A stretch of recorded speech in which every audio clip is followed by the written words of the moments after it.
الحمدللہ رب العالمین والصلاة والسلام علی حبیبہ محمد وآلہ وصحبہ اجمعین اما بعد فاعوذ باللہ من الشیطان الرجیم بسم اللہ الرحمن الرحیم یسألونک عن الأہلة اللہم سبحانک لا علم لنا الا ما علمتنا انک انت العلیم الحکیم مولا یا صلی وسلم دائما ابدا علی حبیبک من زانت بہ الاسر وجہ سامعین کرام السلام علیکم ورحمۃ اللہ وبرکاتہ۔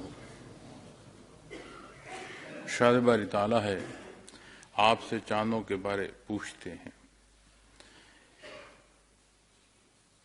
کیا خوبصورت اور کتنی اللہ کریم کی عطا کہ نبی کریم صلی اللہ علیہ وسلم بنفس نفیس جلوہ فروز ہے، آپ کے حضور حاضر ہونا نصیب ہو رہا ہے، اور میں نے جیسے بارش تو برس رہی ہے رحمت کی، اس کا انحصار زمین پر ہے کہ وہ تعفن پھیلاتی ہے، اس کی صورت اور حالت ایسی ہے، یا اس کی صورت اور حالت ایسی ہے کہ اس میں رویدگی پیدا ہوتی ہے۔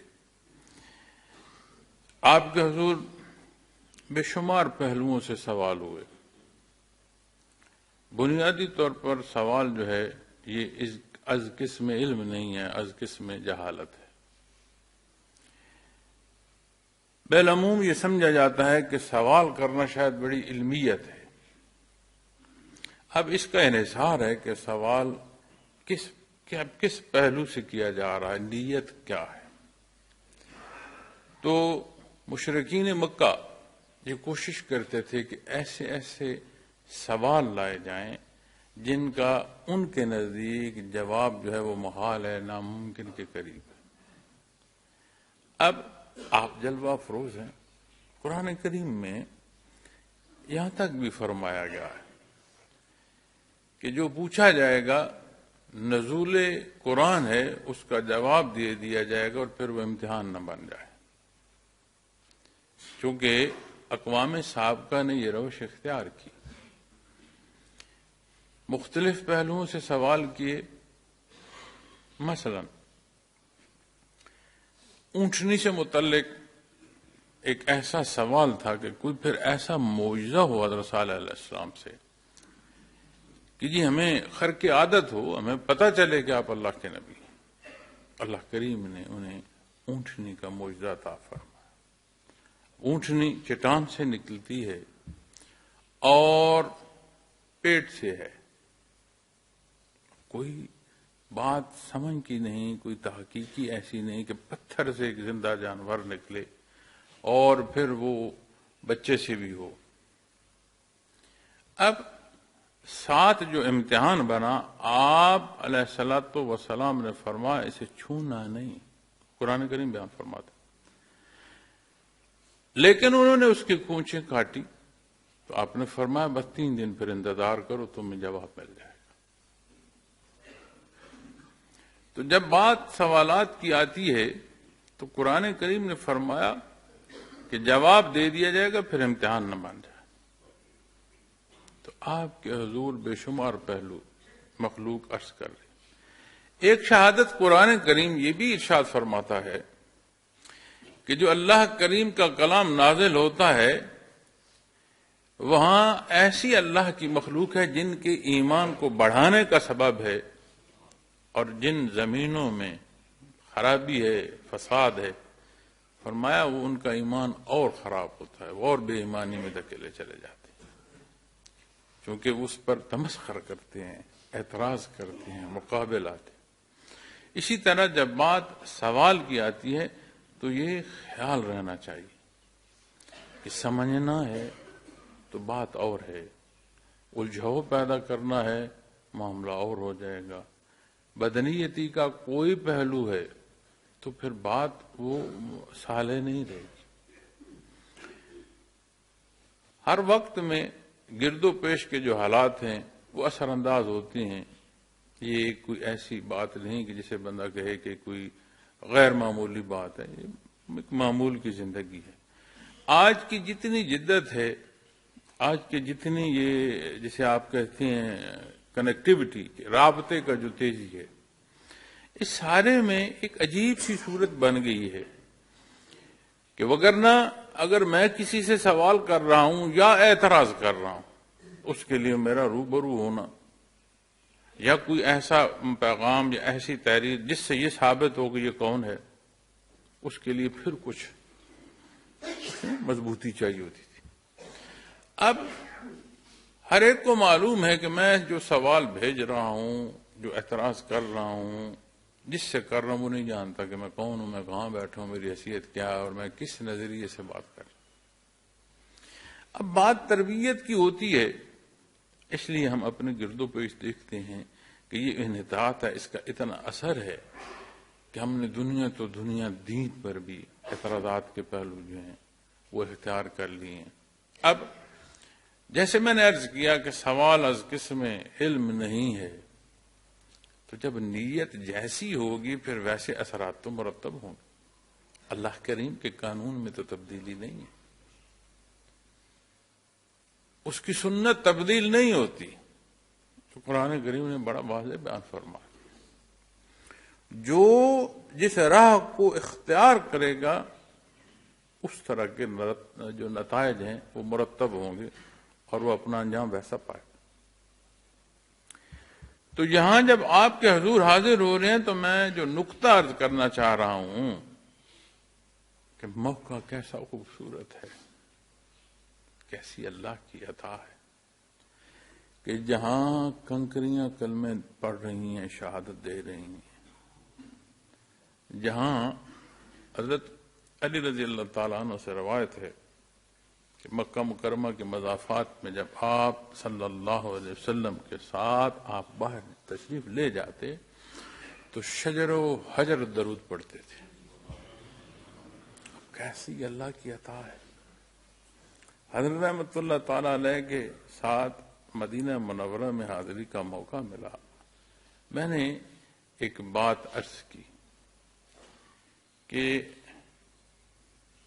جب اگلے سال آتے ہیں تو جو کوئی وہ جگہ وہ مقام جسے نسبت ہے نبی کریم صلی اللہ علیہ وسلم کی ذات اقدس سے، اسے ہٹا دیا جاتا ہے۔ ہر آنے والے سال میں ان زیارات میں کمی واقع ہو رہی ہے، سختی آ رہی ہے، تو یہ بڑی زیادتی نہیں ہے جی۔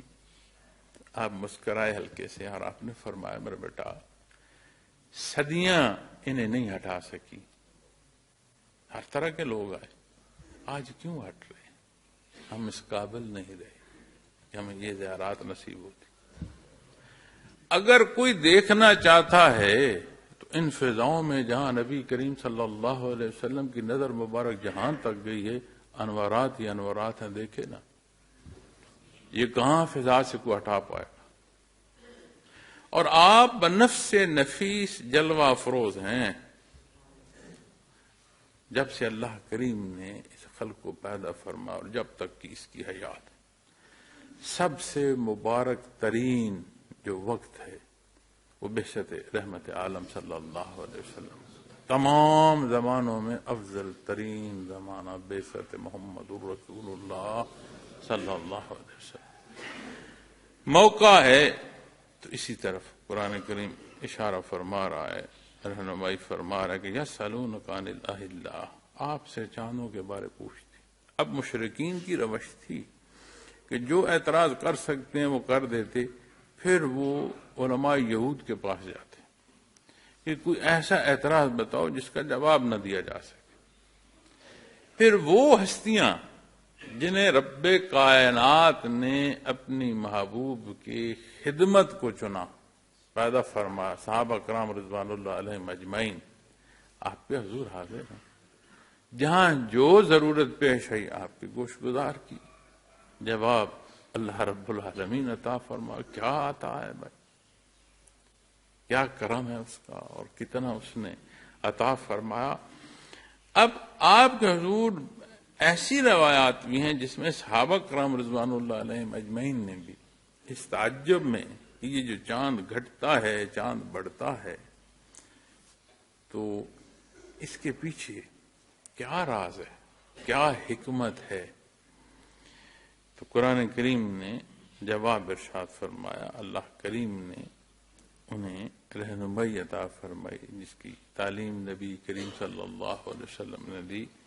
قل ہی مواقیت للناس والحج، فرما دیجئے کہ یہ لوگوں کے لیے وقت کی شناخت ہے اور حج کے لیے۔ دو بنیادی طور پر نظم اوقات کے حالات ہیں اور بھی، لیکن دو زیادہ تر عام جو ہیں، ایک شمسی ایک قمری، یہ دو حصے جو اوقات کی شناسائی کے لیے نافذ ہیں۔ اور یہ بھی نہیں ہے کہ کوئی شمسی جو ہے وہ کوئی غیر اسلامی ہے، اس کی تحقیق میں بھی جائیں گے تو معلوم ہوگا کہ یہ اس میں مسلمانوں کا جو حصہ ہے وہ سب سے زیادہ ہے۔ لیکن دین اسلام میں اللہ کریم نے جو اوقات کی کا سمجھنا، اس کا ناپنا، اس سے متعلق جو انداز دیا ہے وہ قمری ہے، چاند سے ہے۔ شمسی کا دن جہاں جس موسم میں ہے ہر سال وہیں آتا ہے، لیکن قمری مہینے جو ہے یہ اس کا نظم بدلتا رہتا ہے۔ لگ بھگ 32 سال بعد پھر وہ وقت لوٹتا ہے، یعنی جیسے آج کے موسم میں جو رمضان ہے تو لگ بھگ 32 سال کے بعد پھر یہی موسم ہوگا تو رمضان مبارک ہو۔ اب دنیا میں کہیں رات ہے، کہیں دن ہے، کہیں سردی ہے اور کہیں گرمی ہے، کہیں معتدل موسم ہے۔ اس وقت بھی اگر دنیا میں اگر دیکھنا چاہیں تو ہر موسم میسر ہوگا، کیونکہ یہ ایک نظام اللہ نے ایسا پیدا فرمایا ہے کہ جس میں یہ تبدیلی پیدا ہوتی رہتی ہے۔ اس وقت بھی اسی دنیا پر ایسی برف بھی ہے جو شاید کبھی پانی نہ ہوئی ہو، اور ایسی جگہ اور سنگلاخ شدید گرم بھی ہے اسی لمحے، اور ہم یہاں اس وقت معتدل سے موسم میں بیٹھے۔ تو جب قمری مہینہ ہوتا ہے اور اس کے مطابق اپنا نظم اور عبادات اللہ کریم نے عطا فرمائی ہیں تو وہ ایسے بدلتا آتا ہے۔ تو رمضان المبارک جو ہے، کہیں جب سردیاں ہیں تو پھر ایسا موسم بھی آئے گا کہ جب گرمیاں ہوں گی، دن طویل ہوگا، تو وہاں اس وقت بھی آئیں گی۔ کتنی ہی حکمتیں اس میں اور پوشیدہ ہیں، اللہ کریم بہتر جانتے ہیں۔ لیکن بنیادی طور پر جو سوال تھا اس کا جواب جو ارشاد فرمایا کہ یہ جو شناخت ہے وقت کی اور حج۔ اب بنیادی طور پر چاند کا جو متعلق سوال ہے اس کا پہلا ایسا جواب ہے کہ یہ وقت کی شناخت ہے۔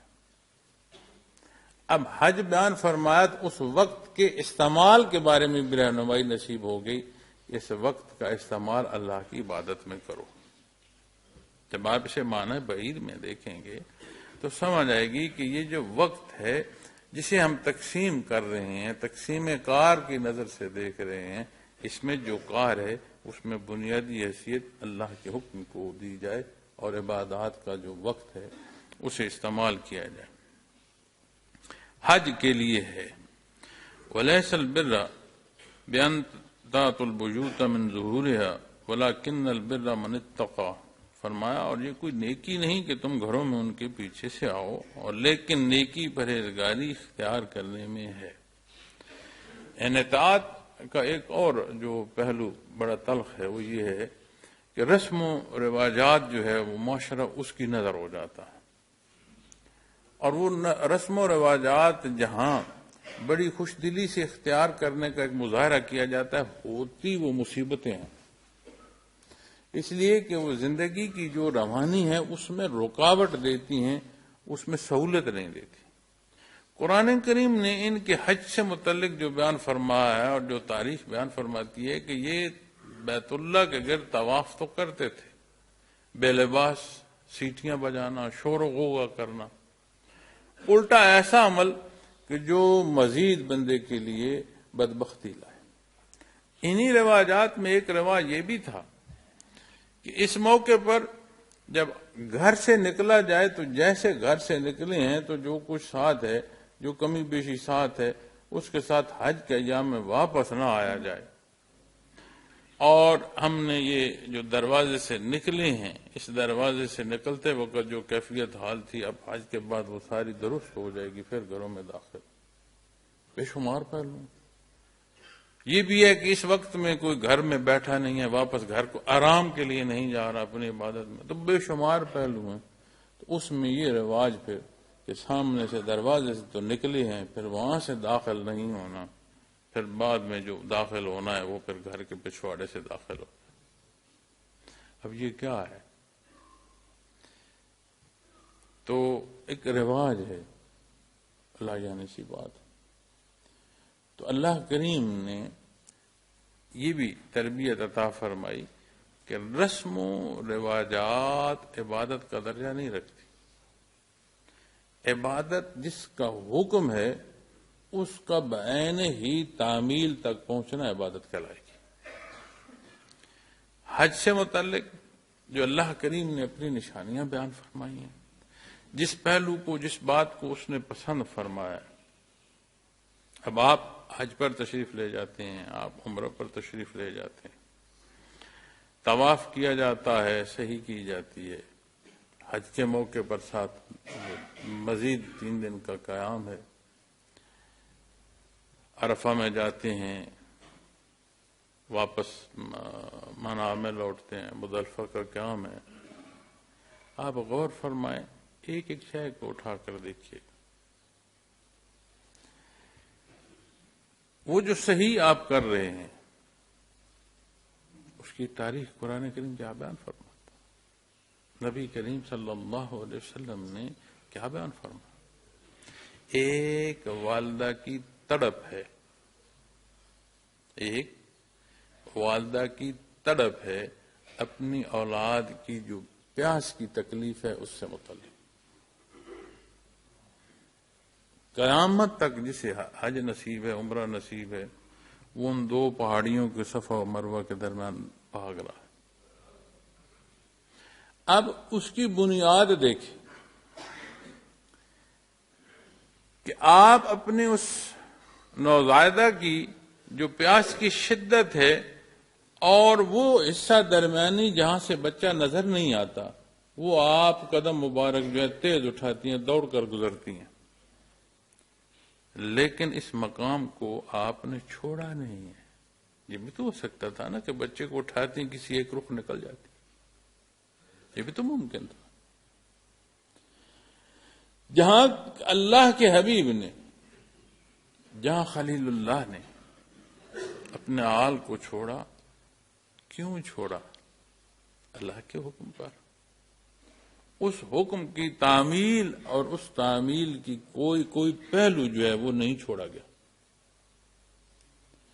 تو وہ جو تڑپ تھی، اب ایک ماں کا دل، یہ بھی تو اللہ نے دیا ہے، وہ خود تو بھوکی پیاسی رہ سکتی ہے، برداشت کر سکتی ہے، اس کے لیے محال ہے کہ اس کی اولاد جو ہے وہ بھوکی تو پیاسی۔ اب ان کا دوڑنا اولاد کی پیاس کے لیے، لیکن بنیادی سبب جو ہے وہ اللہ کریم کا حکم ہے اور اس حکم کا ماننا ہے۔ تو اللہ کریم نے کتنا پسند فرمایا۔ قربانی کا جانور ذبح کیا جاتا ہے، جب تاریخ دیکھتے ہیں تو بیٹے کی گردن پر چھری چلانا، مطلب لفظ جو ہے انہیں ادا نہیں کر پاتا۔ بنیاد کیا تھی؟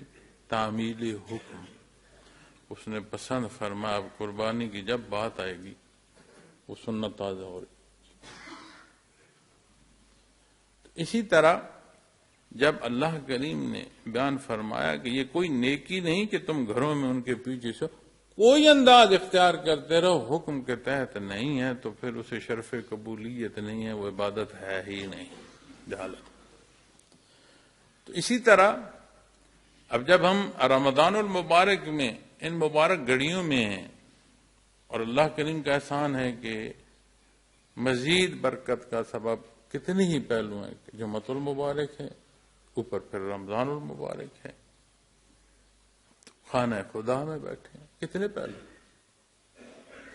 لیکن اگر ہم دیکھیں تو رمضان المبارک میں کتنی ہی وہ رواج ہیں جنہیں ہم نے اختیار کر رکھا ہے دین کے نام پر۔ ایک دفعہ ایسے ہی دوست بیٹھے تھے تو افطاری کی بات ہو رہی تھی،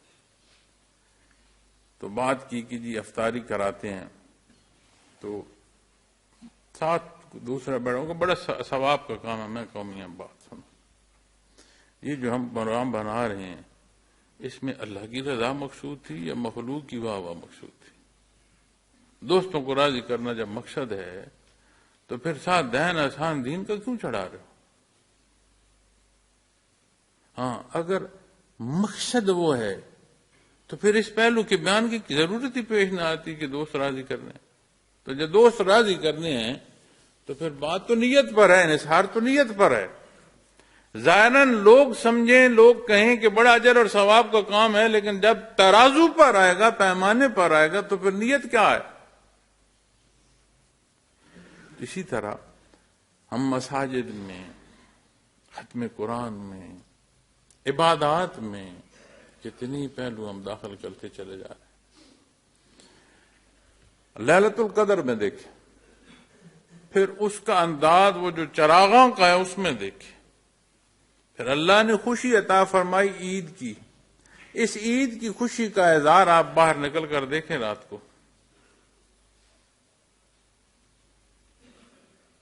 تو وہ اتنی خوشی تو شاید اللہ معاف کرے، میرا مقصد کوئی تلخ بات کہنا نہیں ہے، وہ شیطان جو ہے وہ جو زنجیروں سے آزاد ہو، شاید اتنی خوشی تو وہ نہ منا رہا ہو جتنے ہماری بچے جو ہیں چاند رات کو جس انداز کو اختیار کر۔ اب کیا ہے کہ رواج کا پہلو بن گیا، کیا ہے جی چاند رات؟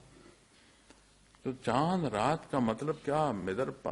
مادر پیدر آزادی ہے، جائز نہ جائز جو دل ہے کرتے جاؤ، کوئی پوچھے نہیں، کسی کو تنگ کر رہے ہو، اچھا کر رہے ہو، برا کر رہے ہو۔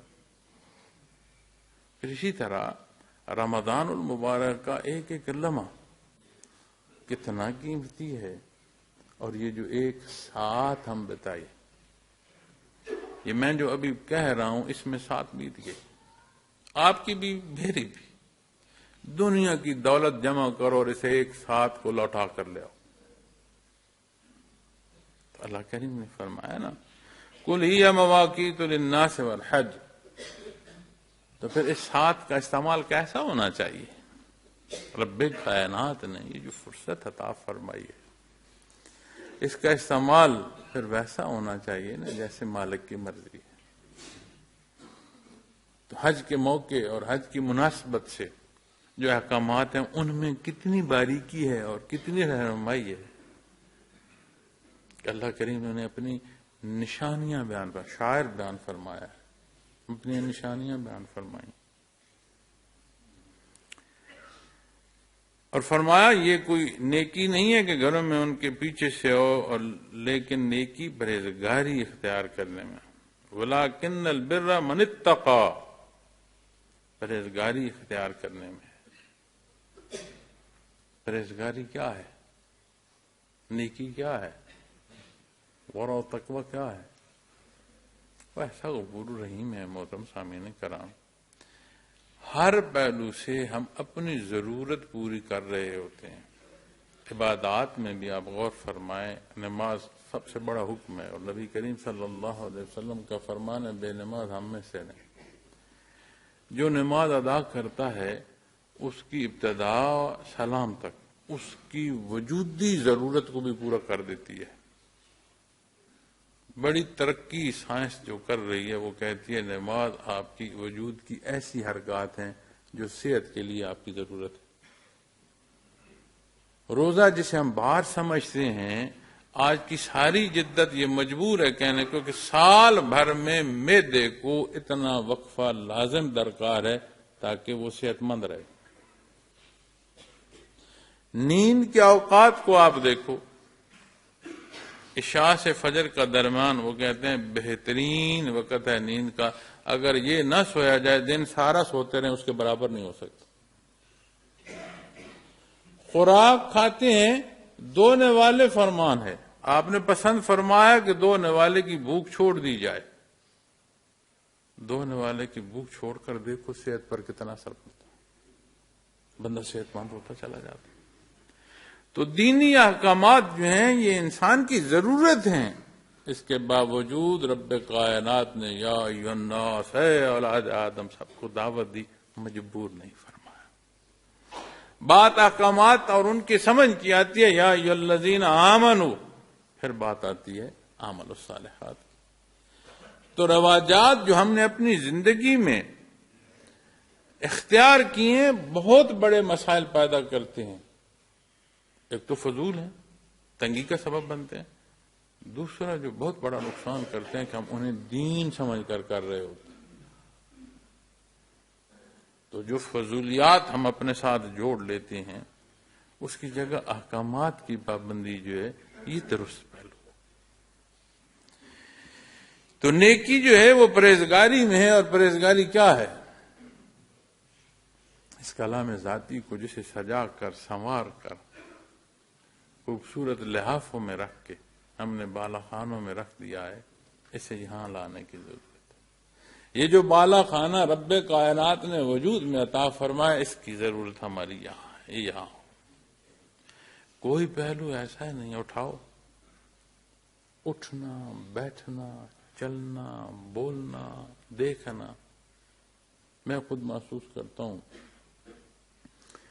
کہ بعض دفعہ میں ایسے انگلی کا اشارہ کرتا ہوں جو کہ درست نہیں ہے. مناسب ہے کہ اگر اشارے کی ضرورت تو ہاتھ پورا کیا جائے تاکہ اگلے کی تعظیم ہو. کسی سے بات کرنی ہے تو بجائے ایسا دیکھنے کہ مڑ کر پورا دیکھا جائے. سنت ہے. ہم اپنے لیے مقامات بناتے ہیں، بیٹھنے اٹھنے کی جگہ بناتے ہیں. آپ صلی اللہ علیہ وسلم جب جس محفل میں تشریف لے گئے، جہاں آپ نے جگہ دیکھی آپ وہاں تشریف فرما ہوئے. یہ الگ بات ہے کہ اللہ کریم نے اس جگہ کو تخت کی شان دے دی. ہم تخت ڈھونڈتے ہیں، آپ جہاں تشریف فرما ہوئے رب کائنات نے اس جگہ کی کیفیت حالت ایسی فرما دی کہ وہ تخت ہو گیا. لیکن اب جب ہم محفل میں جاتے ہیں تو کہا نہیں دیکھ میری حیثیت کے مطابق جگہ ہے کہ نہیں، ہے کہ نہیں. تو جو کھاتے پیتے ہیں تو کیا پہنتے اوڑھتے نہیں ہیں؟ تو کبھی غور فرمایا کہ آپ نے کپڑا سیدھے ہاتھ سے پہنا ہے اور اگر اتارا ہے تو الٹے ہاتھ سے اتارا ہے. جوتا پہنتے ہیں اسے ایک دفعہ دیکھ بھال لینا. اگر کوئی موزش ہے اس میں داخل ہوگی تو آپ اس سے بچ جاتے ہیں. تو جب آپ غور فرمائیں تو مجھے بتائیں کہاں تشنگی ہے؟ شاید تشنگی تو نہیں ہے، یقیناً تشنگی اس طرف نہیں ہے. کوئی کمزوری کے جو پہلو ہیں وہ اس طرف ہیں، وہاں تو کوئی کمی نہیں. تو جو کلام ہے آپ اس میں دیکھ لیں، جو شفقت ہے یا جو ادب ہے ان پہلوؤں کو دیکھ لیں. جانے ہم کیا سمجھیں اس جدت سے ہم نے کیا حاصل کیا. مجھے یاد ہے کوئی بڑی عمر کا عامل آدمی نہیں ہوں. مجھے یاد ہے کہ کوئی بڑی عمر کا بندہ آتا تھا، اس کے سامنے کلام نہیں کر سکتے تھے اور کوئی کہتا نہیں تھا کہ خاموش رہو. کوئی نہیں کہتا تھا خاموش رہو. گلی سے کوئی بڑا آ رہا ہے تو راستہ چھوڑ دیا جاتا تھا. ہمیں یاد ہے. اور حضرت رحمۃ اللہ تعالی علیہ فرمایا کرتے تھے کہ جب ہمارا وقت تمہاری عمر کے مطابق تھا تو ہمارا سر ننگا نہیں ہوتا تھا کہ کوئی بڑا آ گیا سر ڈھانپا جائے. تو کلام کرنے کی تو دور کی بات، سر ڈھانپا جائے. پتہ نہیں ہم اس جدت کو کس پہلو سے لے رہے ہیں. اس جدت کو ہم نے اپنے لیے مصیبت بنا دیا ہے، حالانکہ یہ ذریعے کی حیثیت رکھتی ہے. ہم نے اسے مقصد بنا دیا ہے. اس لیے یہ سارا تعفن ہمارے معاشروں میں ہے. میں سائنس کا یا جدت کا مخالف نہیں ہوں، لیکن جب آپ جدت کو مقصد کی بجائے ذریعے کی بجائے مقصد جان لیں گے تو میری نشاندہی کا مقصد تو یہ ہے. میں تو یہ چاہتا ہوں. تو جب دینی پہلو کی بات آتی ہے تو کوئی دنیا کا حصہ نہیں بچتا جس میں رہنمائی موجود نہیں ہے، اور جب دنیا کا کوئی امر حکم کے مطابق ہوتا ہے تو عبادات میں سے کسی درجے پر پہنچ جاتا، عمومی نہیں رہتا.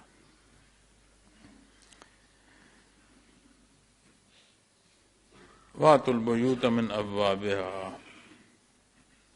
اور گھروں میں ان کے دروازے سے آؤ. جو نظم ہے اس کے مطابق زندگی بسر کرو، یہ جو خود سے سمجھ لینا ہے.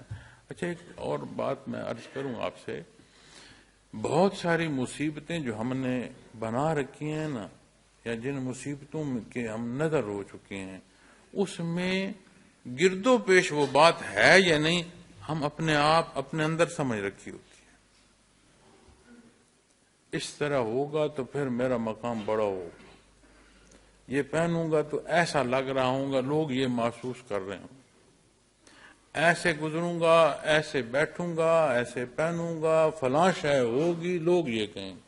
بھلے کسی کو یہ گوارا ہی نہ ہو کہ آپ ہیں کون، یہ بھی جاننا چاہے. غور کیجیے، تخیلاتی دنیا میں ہم زندگی بسر کر رہے ہوتے، اور اس تخیلاتی دنیا میں وہ اپنے خیال ہی خیال میں اپنے لیے اتنی مصیبتیں بنا لیتے ہیں کہ ہم اپنے لیے جیتے ہی کو نہیں، ہمارا جینا دوسروں کے لیے ہے. لیکن اس حکم کے تحت نہیں جو دینی حکم ہے. فلاں کیا کہے گا، کیا سمجھے گا. کاش یہ سمجھ آ جائے کہ اللہ کریم نے کیا فرمایا، میرے نبی کریم صلی اللہ علیہ وسلم کی رہنمائی کیا ہے، میرے اللہ نے کیا پسند فرمایا. اس ساری کی جواب دہی کیسے ہوگی، کیسے ہو پائے. ہاں یہ سمجھ آ جائے تو یہ بندہ بھول بھلائیاں جو ہے یہ بھول ہی جائے کہ لوگ کیا کہیں گے، مخلوق کیا کہیں.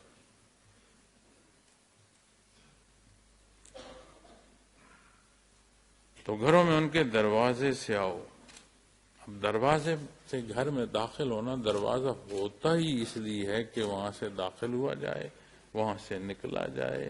اسے بند کر دیا جائے تو گھر محفوظ ہو جائے، اسے کھول لیں تو ضرورت کے مطابق استعمال ہو سکے، اس میں چھاؤں ہو، اس میں ضرورت کی شے ہو، اس میں آرام کا حصہ مقام ہو. تو ساری جو اشیاء ہیں ضرورت کی وہاں مطابقت کے ساتھ میسر ہو. لفظ گھر کے ساتھ جو آپ کو فوراً خیال آتا ہے وہ آرام کی سمجھ آتی. فوراً جو بات آپ لفظ گھر کہیں نا تو ایک ٹھہراؤ، آرام، سکھ، سکون ہے. تو فرمایا گھروں میں ان کے دروازے سے آؤ. تو جب ہم اسی عمومی زندگی پر اس کا اطلاق کریں گے تو اصول جو ہے اس کے مطابق زندگی سہل ہے. تو اصول سے جتنا کو ہٹ جاتا ہے اتنے مسائل میں گر جاتا ہے. اور عبادات یہاں تعمیل حکم ہے، وہ بندے کو یہ قوت بخشتی ہیں کہ وہ قوت دیکھنے کا بھی سبب ہوتی ہے، قوت ماننے اور اختیار کرنے کا بھی سبب بنتی چلی جاتی ہے. واتقوا اللہ، فرمایا واتقوا اللہ لعلکم تفلحون، اور اللہ سے ڈرو تاکہ تم فلاح پا سکو. اللہ سے ڈرو تاکہ تم فلاح پا سکو. اب دنیا میں جس میں ہم مبتلا ہیں اس کا ڈر کیا ہوتا ہے؟ چھن جانے کا. یہاں ڈر کا کیا مطلب ہے؟ تمہاری کامیابی ہے نا. اردو میں وہ وسعت نہیں ہے، ہماری زبان میں وسعت نہیں ہے کہ اب اس ڈر کو معنی تک پہنچا سکے. ویسے بھی کسی زبان کا جب ترجمہ کیا جاتا ہے تو بعین ہی ترجمہ نہیں ہوتا. جس کا ترجمہ بہت اچھا ہو اسے کہتے ہیں قریب ترین ترجمہ ہے. بعین ہی کبھی کسی ترجمے کو کوئی نہیں کہتا، اس لیے کہ وہ کیفیت جس زبان کی ہے اسی کی ادائیگی جو ہے وہ سمجھنے کی حقیقت تک پہنچاتی ہے. تو جب یہاں ڈر کی بات کی جاتی ہے تو بڑی بنیادی حیثیت ہے خالق اور مخلوق کا رشتہ. اب رشتہ سمجھنا ہو تو کوئی شعور ہو تو بات سے رشتے کی سمجھ آئے. جب رشتے کی سمجھ آئے تو نور ایمان پھر پہنچائے گا نا کہ مالک اور مخلوق کا رشتہ کیا ہے، اس کی نزاکت کیا ہے، اس کا مقصد کیا ہے۔ قرآن کریم نے بڑے پہلوؤں سے تخلیق پر بھی روشنی ڈالی ہے۔ کیا قرآن کریم یہ نہیں فرماتا کہ تمہیں پیدا کرنے کا مقصد کہ تم کیا کرتے ہو، کون کتنا تابع دار ہوتا ہے، اسی قرآن کریم میں لکھا ہوا۔ تو جو مقصد حیات کی سمجھ ہے، تو کیا یہ راز اسی بات میں نہیں ہے کہ مالک اور مخلوق کا رشتہ کیا ہے؟ اسی میں یہ راز مضمر نہیں ہے؟ تو پھر جب بات ڈر کی آئے گی تو کتنی ہی اقسام ہیں جن پہلوؤں کو ہم ڈر کہتے ہیں۔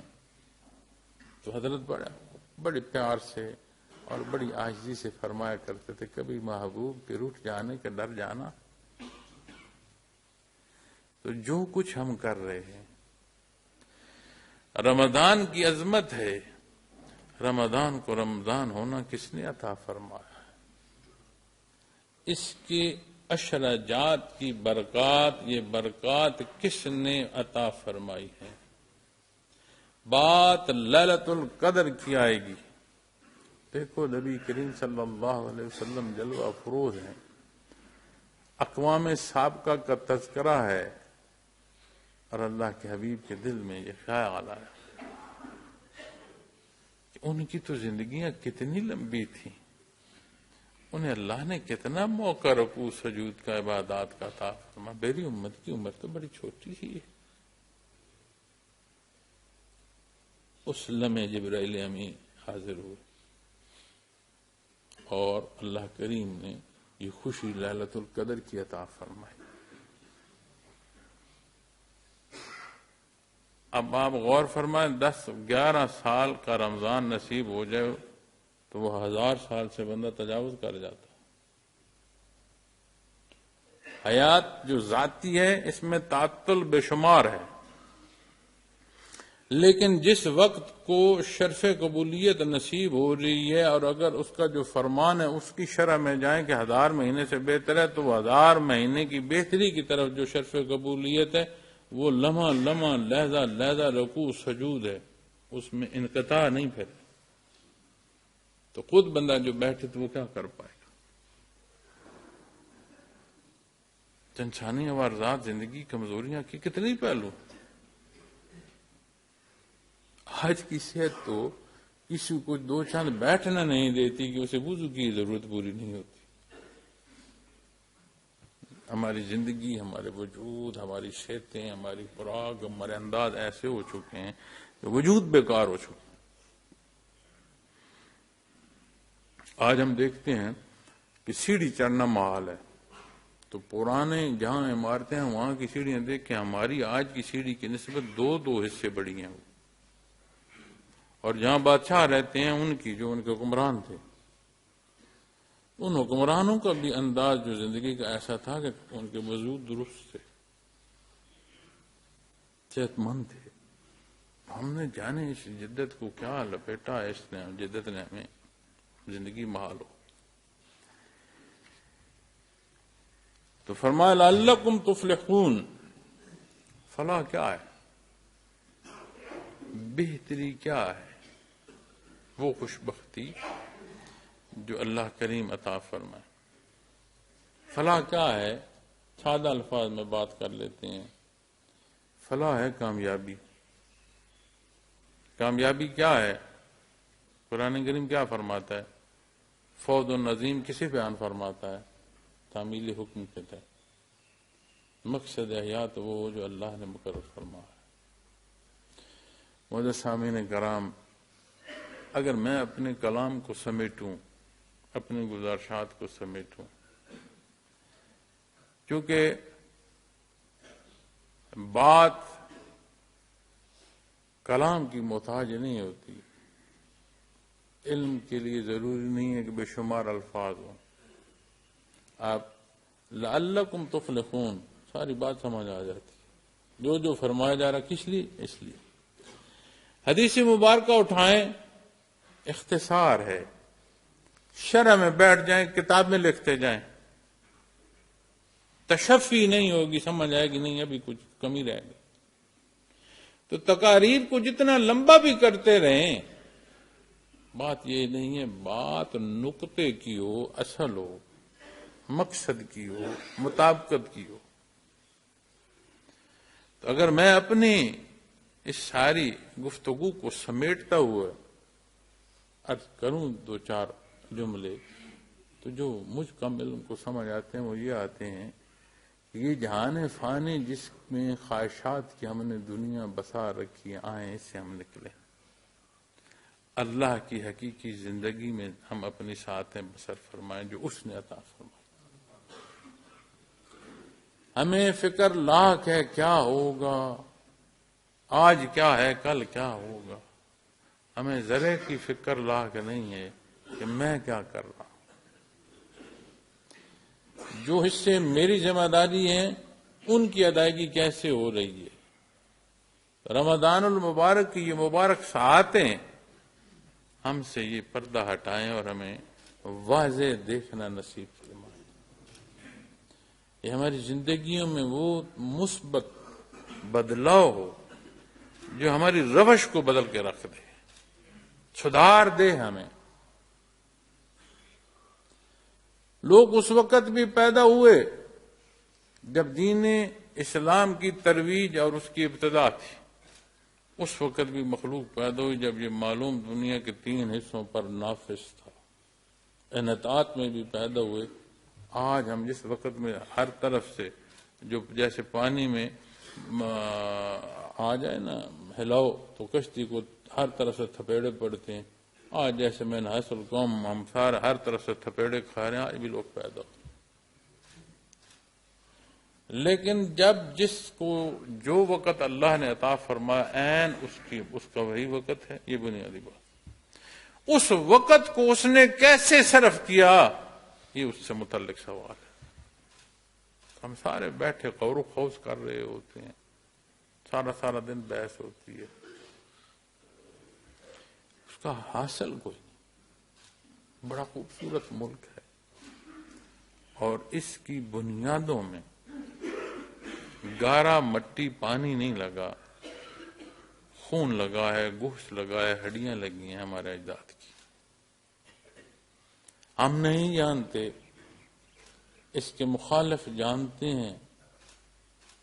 اس کا اپنے پاؤں پر کھڑا ہونا، اس کا مطلب کیا ہم نہیں جانتے.